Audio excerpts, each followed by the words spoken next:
Hi Year 6, thank you for returning for our math session today. Now I was a little bit unsure about how to do the session because usually I would have a counting stick at the ready and I did not bring one home today. So what I did is I used my drawer and I actually manufactured my own little counting stick. Now I want to use this today to introduce our learning. Now it is a rewind, everything is a rewind back to things that you've already done this year in Year 6, so it should be nothing new. So first, start by telling me, what do you notice about this number line? Okay, you may notice that sat at the end of it is my dog Ned, and he's probably going to be watching us for a little bit today because he's very interested in what I'm doing. So apart from Ned at the end of the number line, what else do you notice about this number line? Hopefully you've noticed that there are some negative numbers sat on this number line, okay? So what I want to do is use this as a little bit of a counting rehearsal for us and a recap on how we count forwards from 0 and backwards from 0, okay? So we're going to have a go at this. Now, I have not got control of my audience, so I don't know what you're saying sat at home. So I'm hoping that you join in as you would do in the classroom, okay? So we always say what lies in the middle of our number line, and we'll say 0. Okay, so when I say what lies in the middle of our number line, hopefully at home you're sat saying 0. Okay, and then what do we notice? We can count forwards from 0, so we can go 0, 1, 2, 3, or we can count backwards from 0, 0, minus 1, minus 2, minus 3. Okay, so let's try and do that again. So what lies in the middle of our number line? We can count forwards from, or we can count backwards from. So let's try that. Let's count forwards from 0. 0, 1, 2, 3. We can go backwards from 0. 0 minus 1, minus 2, minus 3. So what lies in the middle of our number line? 0. Okay, now this isn't as good as my one that I've got in school. And I'm using these, rather than sticky notes, I've got these stickers that seem to attach themselves to the thing from my drawer. So what lies in the middle of our number line? 0. We can count forwards from 0. We can count 1, 2, 3. And we can count backwards from 0. We can count minus 1, minus 2, minus 3. Okay, so what's 1 more than 0? 1. Okay, and what's 1 less than 0? Minus 1. So let's try that again. So what lies in the middle of our number line? 0. We can count forwards from 0. 1, 2, 3. We can count backwards from 0. Minus 1, minus 2, minus 3. What's 1 more than 0? Okay. What's 1 less than 0? Ugh. Bit of force there, but we got there. Okay, reminds me, what lies in the middle of our number line? Okay, what's 1 more than 0? And what's 1 less than 0? Fantastic. Okay, so what lies in the middle of our number line? What's 2 more than 0? Okay. And what's 2 less than 0? Fabulous. Okay. So what lies in the middle of our number line? We can count forwards from 0, 1, 2, 3, or we can count backwards from 0, minus 1, minus 2, minus 3. Okay. Remember, 0 lies in the middle of our number line. What's 1 more than 0? And what's 1 less than 0? If we do that again, but this time ask the question, what is 2 more than 0? And what is 2 less than 0? Fab. Now, I don't have to start my count at 0, okay? I can start my count anywhere on this number line. So let's say I started my count from minus 3, okay, which is 3 less than 0. Let's see if I can count all the way through my number line, starting my count at minus 3. Are we ready? Let's try it. So minus 3, minus 2, minus 1, 0, 1, 2, 3. Fabulous, okay? You pick somewhere to start your count, okay? Anywhere on the number line, and you can start your count forwards and you can start your count backwards. Just pause this video and do that for me very quickly. Okay, I'm going to choose to start my count from minus 1. Now that came just before 0 on my number line because it was 1 less than 0, hopefully, okay? So I'm going to start my count from minus 1 and I want to count forwards from minus 1. So put -1 into our heads, and we're remembering that that's where we're starting our count. And we count 0, 1, 2, 3. So tell somebody, what is the difference between -1 and 3? How many more did I count to reach 3? Have a think about that. So let's think about that together. So we started at -1. If we added 1 more, we get to 0, because remember that -1 is 1 less than 0. And then how many more did we have to add on to get to 3? Hopefully you know that that's 3. So let's think about that difference together. 1 and 3 makes 4. So the difference between -1 and 3 is 4. Hopefully you've got that, okay? Hopefully you can visualize this number line. In fact, I don't even need these anymore. Whoop. So reminds me, what lies in the middle of this number line? 0, okay? I can count forwards from 0, and we can count 1, 2, 3. I can count backwards from 0. I can count -1, -2, -3. I know what 1 more than 0 is, it's 1. And I know what 1 less than 0 is, it's -1, okay? Now, have a think, if I extended this number line, okay, further and further and further, what would 7 more than 0 be? 7, okay? What would 9 less than 0 be? -9, okay? Now, what I want you to do is very quickly, again, pause. Starting at 0, I want you to tell me a number that could be on this number line and tell me how many more than 0 it is. And then I want you to tell me a number that comes before 0 on this number line, and again, tell me how many less than 0 that is. Just have a go at that quickly. Okay, so we hopefully should have developed lots of fluency in our counting this morning, and we are ready for the first activity. Okay, so I'm just going to turn my camera around again. Okay guys, so what do you notice about this number line?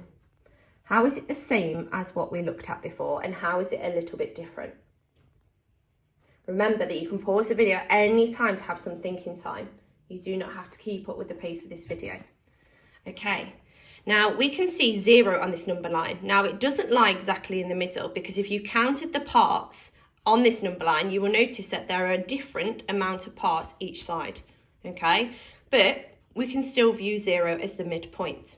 And remember that our line can extend beyond this. Now, hopefully you've noticed that here we are measuring 100 degrees Celsius. So what must this be a number line for?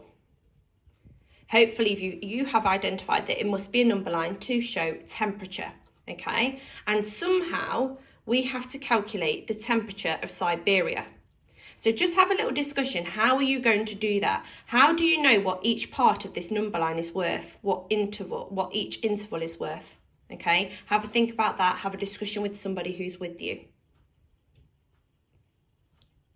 Okay, what I noticed is that if I count the number of parts that make this whole, okay, and when I'm saying the whole amount, I'm referring to the difference between 0 and 100 degrees Celsius, I notice that there's 1, 2, 3, 4 parts that make my whole, okay?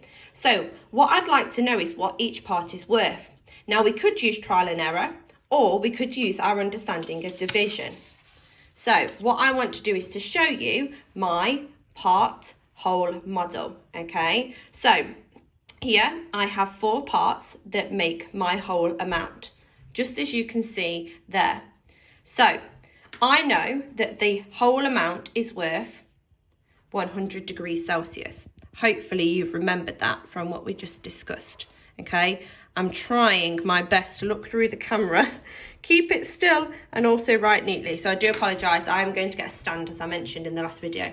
Okay, so if I know that 4 equal parts, roughly equal, mind my drawings or sketches, 4 equal parts make my whole amount, what must each equal part be worth? What calculation does this visual representation show me that I need to do?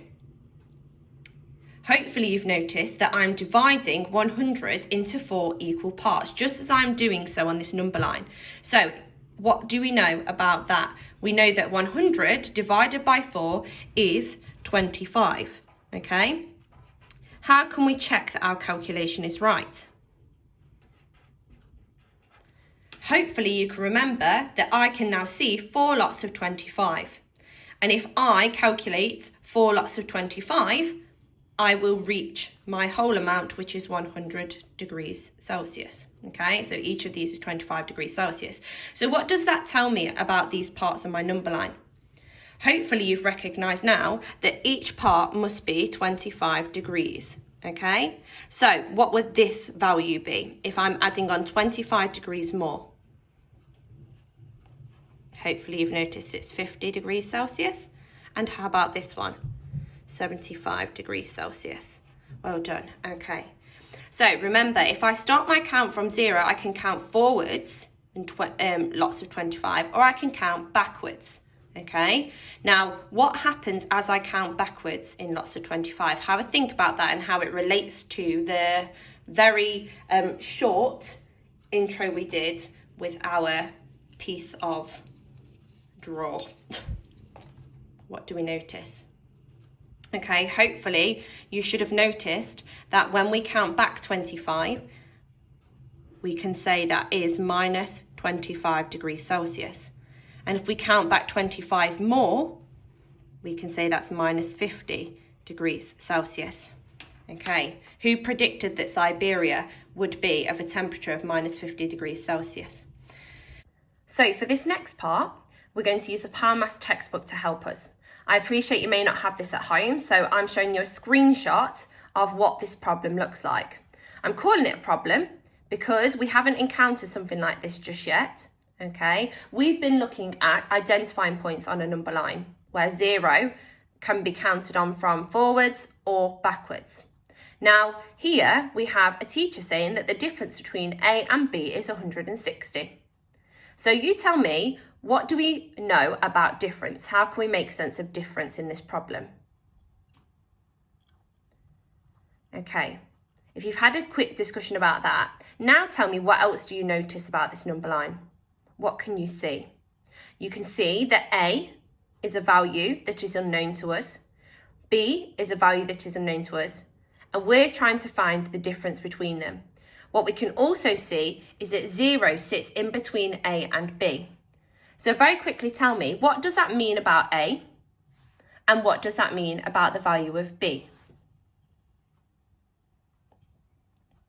Okay, I've drawn that out on here. And I know that 160 is the difference between A and B. I know that A must be a negative number because it sits before 0 on my number line. And I know B must be a positive integer or number or value, okay, because it sits after 0 on my number line. Okay, so what I want to do is I want to find what each part is worth, and we can very much use the same method as we did before, even though the problem looks slightly different. Okay, so I'm going to show you, hopefully, something that you're visualizing already. Just very quickly talk to somebody that's with you or have that discussion with yourself. What have I done here? Have I represented this mathematically? Okay, hopefully you've noticed that 160 degrees is my whole amount between A and B. Okay, it represents the difference between A and B. And what you will have noticed is I've counted the parts that make my whole amount. So I have counted 1, 2, 3, 4, 5, 6, 7, 8. And here you can see that I've split 160 into 1, 2, 3, 4, 5, 6, 7, 8, roughly equal parts. So rewind back, what calculation did we do to find out what one equal part was worth? Hopefully you can remember that we divided 160 into 8 equal parts. Now, tell me, you should be able to tell me this. What do I notice about this calculation?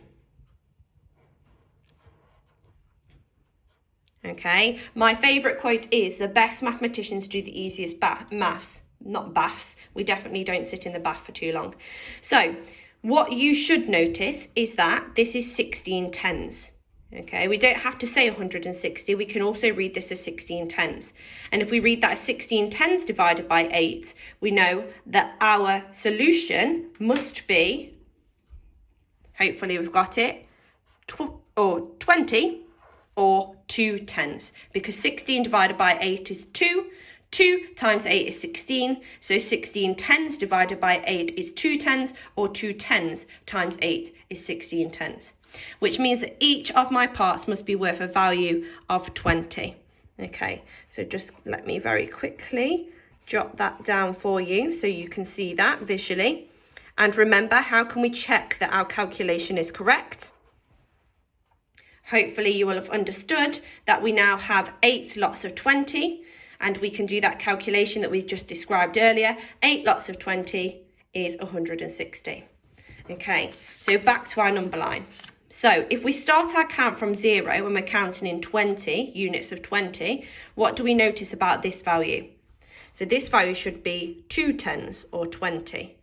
This should be 4 tens or 40. This should be 6 tens or 60. And remember, if we're counting backwards from 0, this value would be minus 2 tens or minus 20, minus 4 tens or minus 40, minus 6 tens or minus 60, minus 8 tens or minus 80, and minus 10 tens or minus 100. Okay, so what you should see here now is that A is of a value of minus 100 and B is of a value of 60. Okay, we can see the difference is 160. Everyone happy with that? So I'm just going to pose back to the question in hand. Have we calculated the values of A and B? Yes, we have. B was 60 and A was minus 100. Now, the next task asks us to find the value of the point halfway between A and B. Okay, have a think about that. How am I going to find the point that is halfway between? Am I going to use trial and error in my counting, or can I think mathematically about this? I want to go back to my visual model that I produced, okay? So I here have 8 equal parts make my whole.